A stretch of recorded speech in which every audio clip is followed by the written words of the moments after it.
Hello, Ian again with another fun fact from the test. Here I have drawn out a few simple diagrams. I wanted to talk about angle of attack.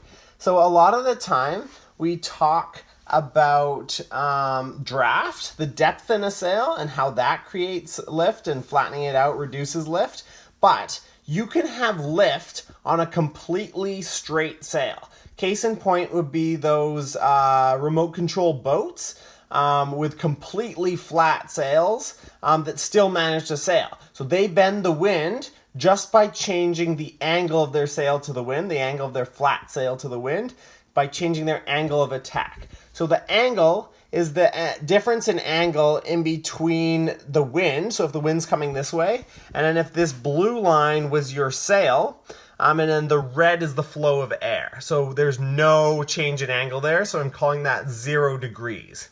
Then I can't draw 1 degree angle, so I just drew a tiny little angle there.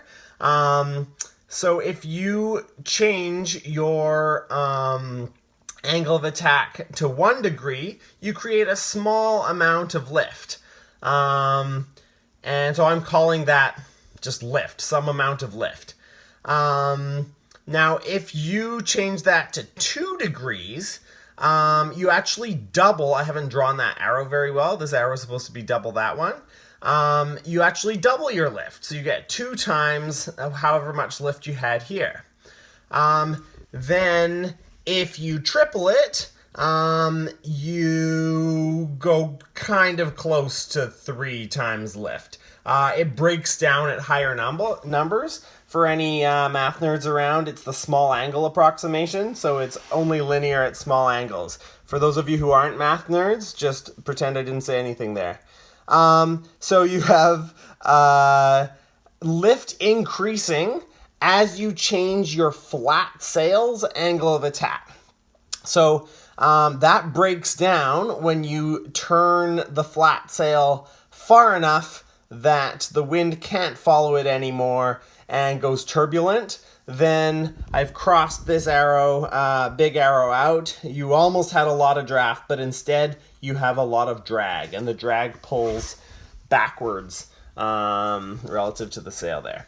So if you can't visualize what I'm talking about, how could these lines possibly be sails? Take a look at this diagram. So if you just drew a boat around one of these lines like this, you could see the lift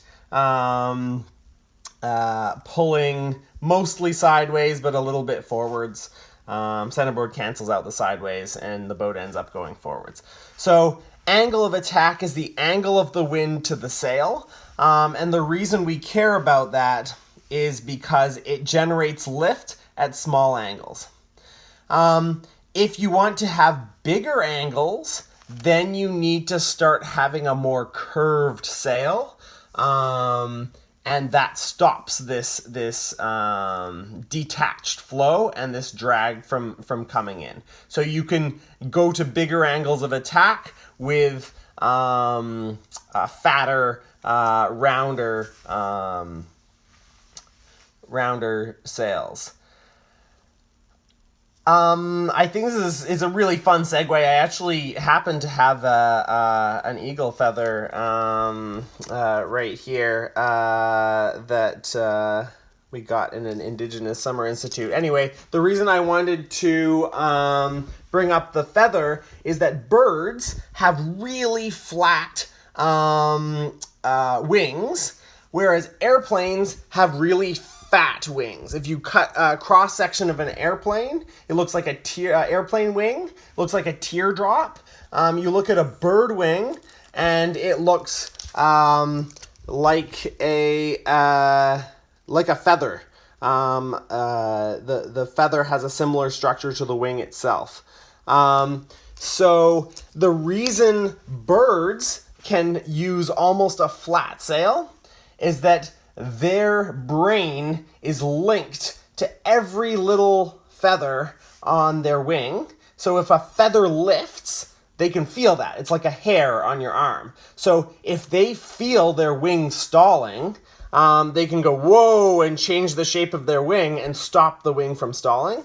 Airplanes, so far, airplanes aren't neurally linked to anything. So if an airplane starts to stall, they'll be like, oh no, and they'll have to dive out of the sky and reattach flow. If you have a flat wing like this, it's really dicey. It can detach at any moment, but you can still create lift in small amounts.